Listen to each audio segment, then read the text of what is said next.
Hello, hello. Welcome to Texas, y'all. My very first CEDIA. We are here on the Innovation Hub stage. Very excited to be here. This particular panel discussion is sponsored by the IMCCA. I can't make this clicker work. There we go. The IMCCA is over 20-year-old non-for-profit organization. They are completely agnostic. They do wonderful things. They're subject matter experts on everything residential, commercial, UC, digital signage.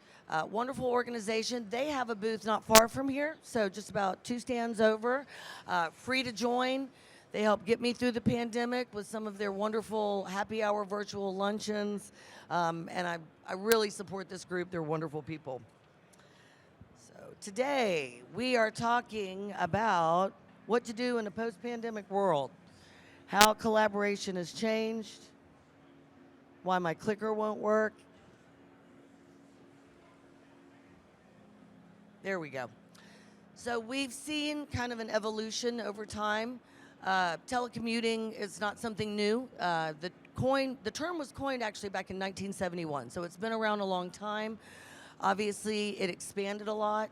At the height of the pandemic, over 69% of those that are eligible to telecommute were telecommuting. They were working virtually from their homes.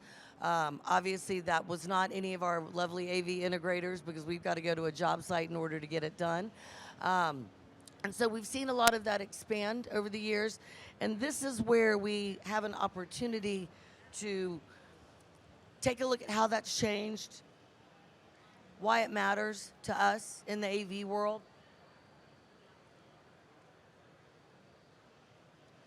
So in the old days, your boss had to see that you were working to know that you were working, right? Now we're leveraging cloud-based technologies, whether that's for the in-house or in-business clients that we work for, or the tools that we're trying to access. So it's not what you're doing or where you're doing it, it's how you're getting it done. That's all that matters. Get it done.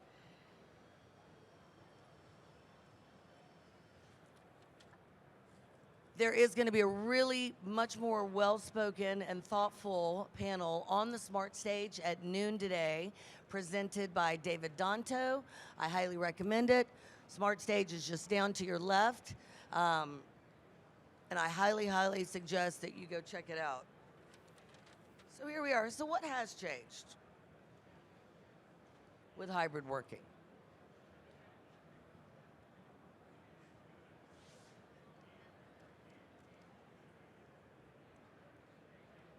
Well, my clicker still doesn't work, so that has not changed. All right, here we go. So a lot is on the fence right now. Commercial occupancy is probably at about less than 50%. We're going to see how that evolves. Commercial real estate people don't know how it's going to evolve. There's a lot of change going on that side of the fence. That's the world I live in at ADI. I'm on the Pro AV side. But as a result, we don't really need to. And they do say, there was a report by Owl Labs that said that 75% of people would prefer to at least do part of their job at home. So as residential specialists, I think this is very meaningful because you got to have the right tools to do the right job. And this is where your expertise comes into play.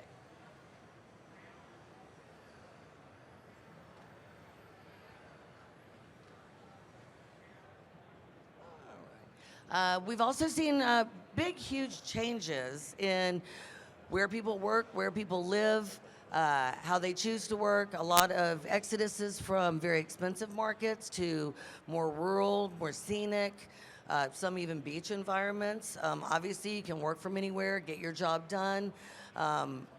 I think this is important. We're seeing a lot of different trends that get impacted with that.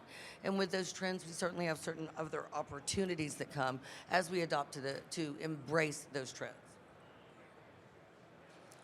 So some things go up, some things go down.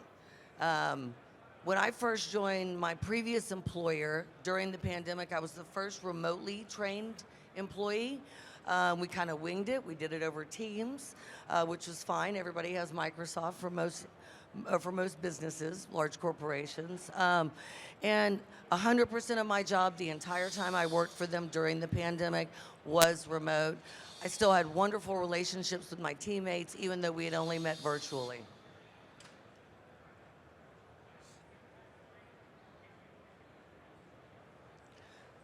So that gets us to where we're doing it. So just like in the commercial space, in the residential space, we need to make a good impression. You only have first chance to make a good impression.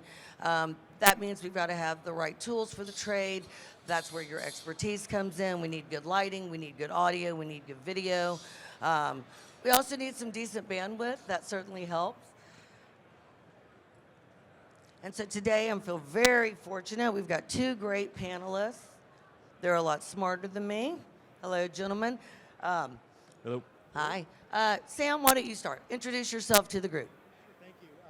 So my name's Sam Kennedy. I run the commercial product marketing team for Crestron.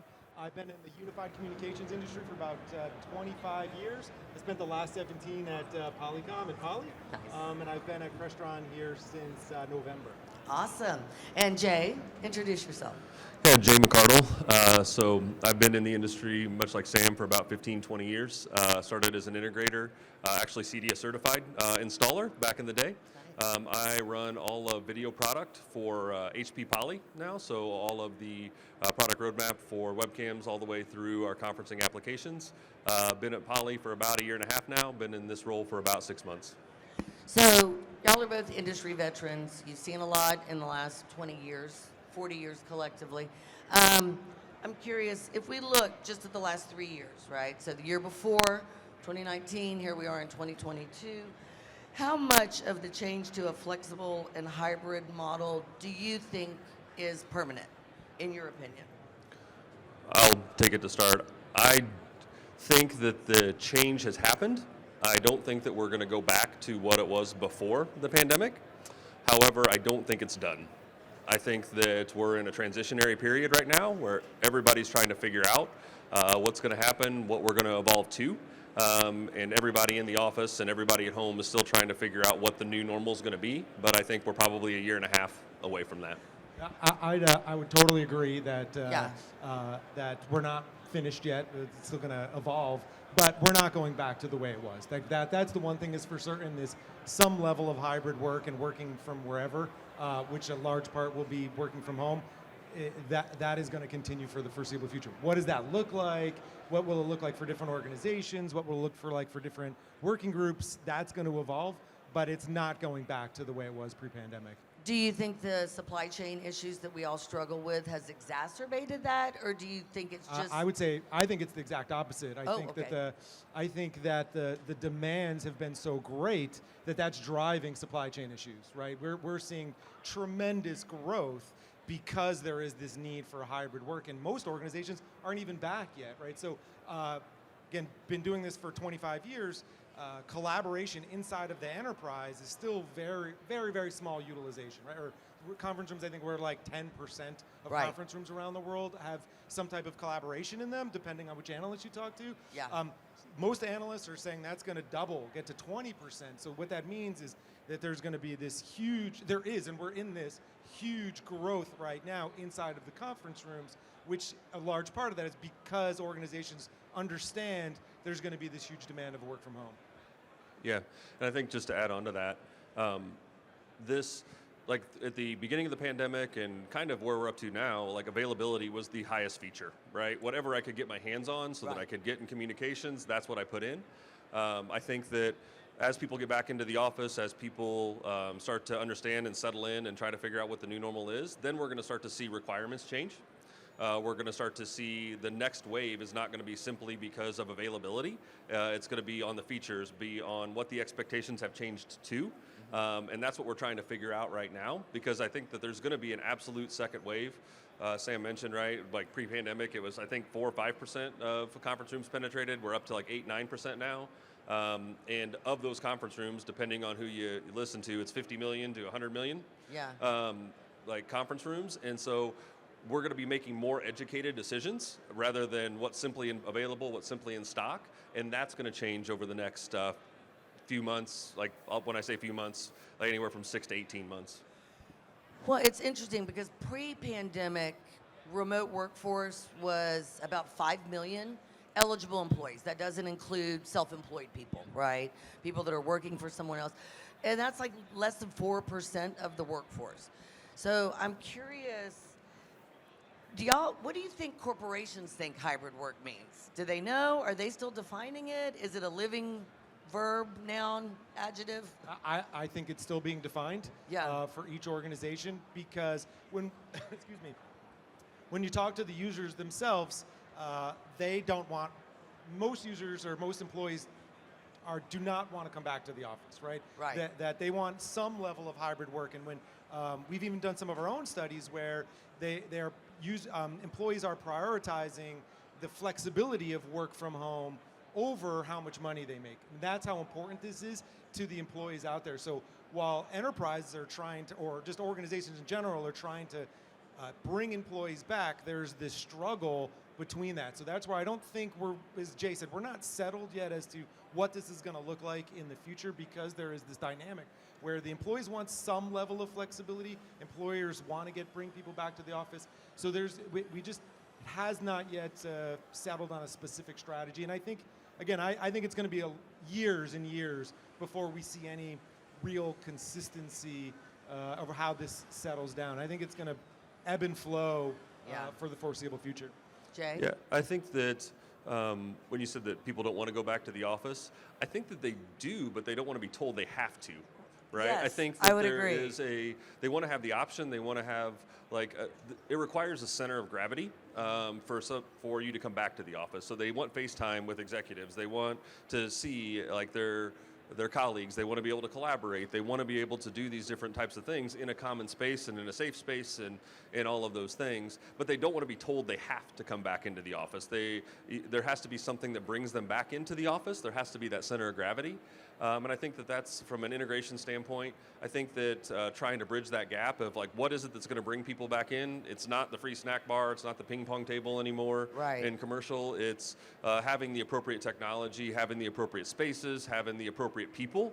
I think that the challenge for us from HP Poly and I got to get them that last 10 meters, it used to be the last mile. Yeah. But I've got to get them from their desk then into the conference room, right? That's going to be the next big challenge, because getting people back into the office, they'll come back in to be around executives, they'll come back in to be around their colleagues, they'll come back in for the community. But trying to make that a value proposition and try to make it be a better experience than taking a call from their desk or their kitchen table or bedroom or wherever that may be, because frankly, that's where we've been over the past 2 years. It's a good experience. I just to clear, because I wasn't clear, and I think this is a challenge that maybe our vernacular as an industry hasn't settled. Right. When I say the employees don't want to come back, they don't want. Not only do they not want to be told, I meant 5 days a week. Right? Correct. That's what I Yes. really mean, right? It's not, I don't want to come to the office 5 days a week because that's what I'm told to do, right? I want some flexibility in this hybrid working. I don't remember who the study was from, but employees, if they're willing to make their own terms and go in when they want, but it doesn't necessarily have to be every day, they're willing to take a 5% pay cut, no problem. Do you think that the executives at corporations kind of fall prey to a sunk cost fallacy because they have these massive investments in real estate, and it's the way that it's always been done? And now, what do we do? What do we do with all this space? Do we sublease it? If there's a glut on the market. I think it's going to be a challenge for the foreseeable future, because a lot of, as we've been saying, right, we're not yet settled. I think part of the reason we're not yet settled is because a lot of those leases are not up yet, right? So I think as those leases start to come up, then they're going to go, okay, maybe I don't need this office, or maybe I need to bring some of that location down. One of the terms that we've been, I think the industry is talking about, is earning the commute, right? It's like, in order to bring my employees back, I'm going to need to provide them different needs than I have before. So I think those senior leadership at organizations are still figuring all of this out. That's why it hasn't yet settled as to what the right plan is. Yeah, and I think that in facilities, the metrics that they used pre-pandemic haven't caught up with the current metrics. So if you guys haven't seen, there's a series from a company called CEDIAExpo22 that does people in space planning, and they've interviewed people from Knoll and CBRE and all these things and Twitter. But when they had the head of facilities from Twitter on, it was about a year ago now, said, hey, great, when do you make real estate decisions, right? And he goes, oh, well, if we get below 40% occupancy, then we have to start to reduce our real estate footprint. And the guy from Density asked him, oh, what are you at right now? And he's like, 5%, right? So the metrics haven't caught up, and so they're trying to make corporate decisions, but the next question was, okay, you're at 5%, when do you have to get above 40%? And he's like, a couple years, right? And so we have this transition where we're trying to catch our metrics up to try to figure out what the expectations, and corporate still doesn't want to have the perception that they're shrinking either, like with layoffs or getting smaller or any of these other different types of things. So it's a very delicate balance. As being an executive and trying to figure out all those different things of how to keep your staff motivated, how do you keep people engaged, and how do you make the right business decisions. Those are all things that are in flux right now. Well, it's interesting because obviously, we have multi-generational workforces. Some of my favorite coworkers were born after I graduated high school. That's when you know you're getting old, folks. But I think for them, they've been digitally connected for so long, they just kind of eye roll at the fact that we think you have to be sitting in an office to get something done. I mean, they're literally subject matter experts on doing everything virtually. Right? Some of them in VR and the like. So I just think that's interesting. Do you think that the home office is just a necessity now? You have to have a home office. Or do you think people are still okay being at the kitchen table? I don't think that there's a single answer for that. I think that depends on the person. Depends on the person, depends on what you do for a living, right? If you're an engineer working on a hardware product, I need to be in the office to do that. So I think it's a very complex answer. I think that, as Jay was saying, employees who were working from home early on in the pandemic, it was survival mode, right? Get me any webcam, get me any audio device, right? It was get me any headset, right? I think that it was almost 2 years of this survival mode, but organizations now are looking at, okay, if I'm going to be home or remote working from a set period of time, I need to really take it seriously. My lighting, everything that I want to do in my home office, I really need to take it to a whole other level. We're moved into this hybrid work 2.0 phase where it's really changing as to what the needs of those users are at home. Yeah, I think there has to be dedicated tools at home to work from home right now because it's a different work environment. So things like noise block in a headset are critically important as you have like dogs and kids and your spouse sitting there working next to you, right, in your office. I think that having a dedicated space at home is an extreme luxury, especially when you talk about regional high rent markets. Yep. So if you're talking, you don't have a whole lot of space. Yep. Come on. If you don't have a whole lot of space in Manhattan, it's not like, oh, I'm just going to go ahead and get another room and I'm going to add another 300 square feet, right? But I live in Illinois and like, okay, yeah, that's great. I have the ability to do that. Well, you could put your office in a barn. Yeah, I could. Right? I have a little bit of it there, but. It's one of those things that you do have, then you have different considerations and you're trying to have all the tools, as Sam is saying. If you're an engineer, you need to have the tools. If you're, if you're doing sales presentations, you need to have the camera and the lighting and you need to show up professionally, right? So all of those things are critically important to doing your job effectively. And so I think that the rules have changed. I think, we went home, give me any webcam, give me anything to get on video, but it was up to the individual person to make those purchases. It wasn't like IT making an edict and saying, hey, here it all is, we're going to ship it all out to your house. It was, here's the stipend, go figure it out. Yeah. So I think that's a super unique. A lot of get her done mentality. A lot of get her done.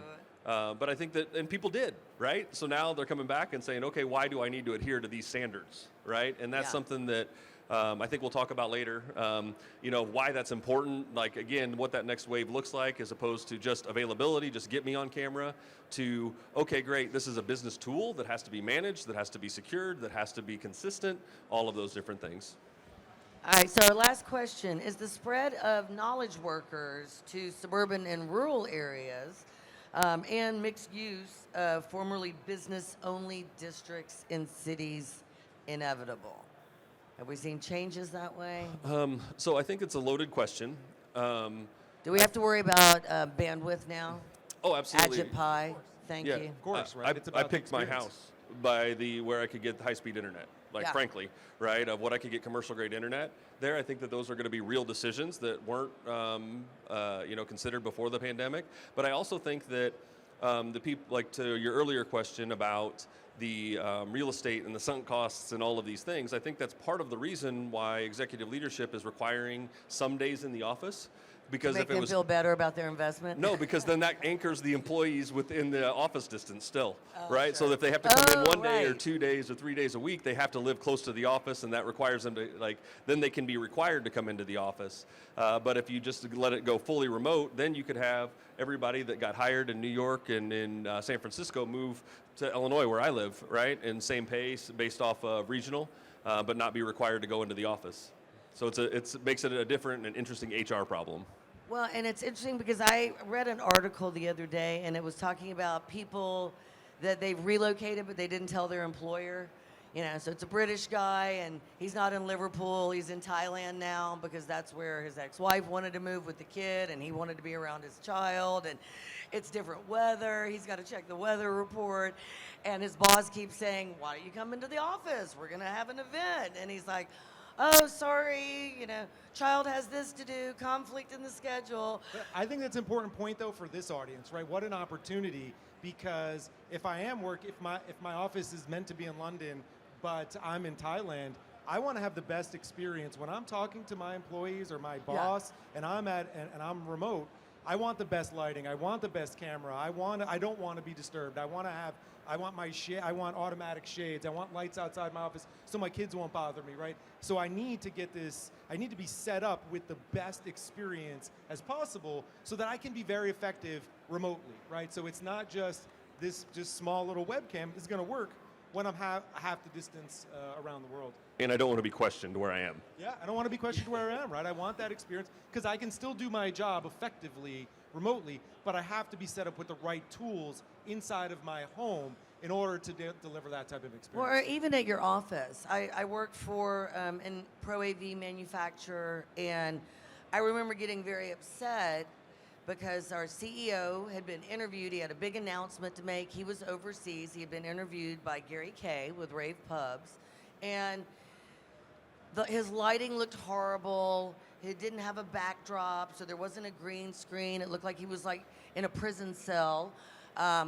He didn't have a confidence monitor. You don't want the camera shooting up your nose. I could tell that Gary Kay was in a thumbnail in the lower left because that's where he was talking the whole time.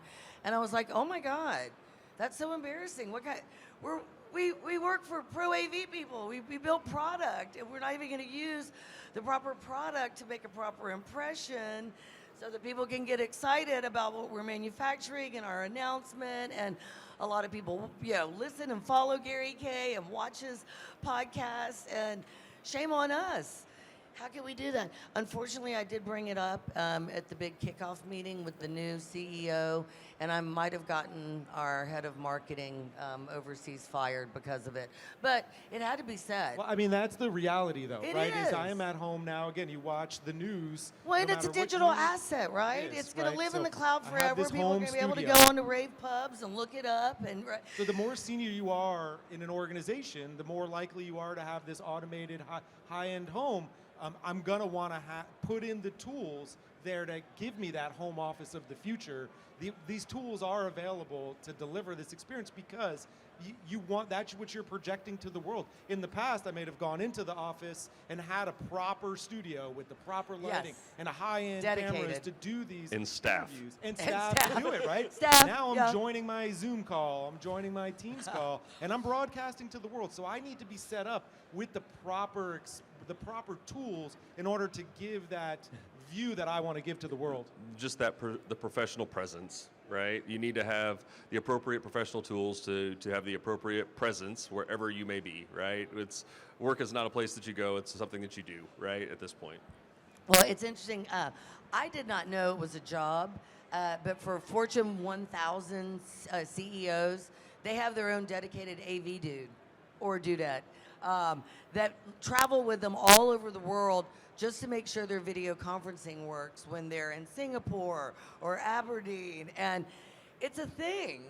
And this was pre-pandemic. So I think now that focus is even more important, even more relevant. Should we, what's your guess for, give me a time frame or reiterate a time frame that you mentioned earlier.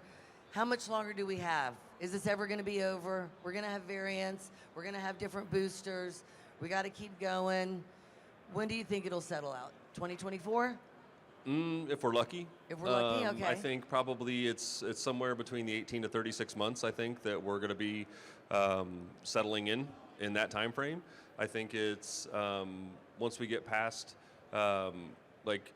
this next wave, right? I think that honestly, it comes back to renewals of contracts. Right. And whether it's leases, whether it is service agreements with Microsoft and Zoom and WebEx and all of those things, it's when all of those things have run their cycle to be renegotiated and we can run a couple cycles of intelligent polling and finding out what people want, what people are doing, and what they're saying, but what they're doing as well.